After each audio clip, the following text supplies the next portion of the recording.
Hodil sem na društvo prijateljev mladine. Čuvajo te, da ti ni nič in odgovorni so zate.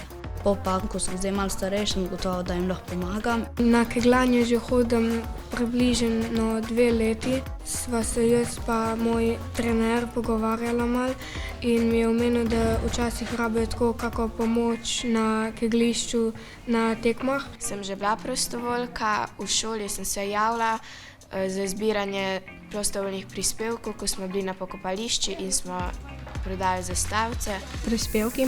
Naprimer, letos so šli za enega fanta, ko je rabil operacijo, grejo pa tudi za podobne stvari. Klini so na vrvicah, se včasih pol skupaj zavežejo, če kjer premočen vržem in pol dol letim, pa odvežem. Pa včasih sem zapisnikar, pa točke pišem v računalnik. Najprej sem začel malo pomagati pri teh mini projektih, ko so delali. Ful dobro sem tudi origami in pomagam tudi to delati, kakšne aviončke. Meni se zdi, da je v redu, da si ljudje med seboj pomagamo, da smo vsi bolj zadovoljni, pa da imamo lepo prihodnost.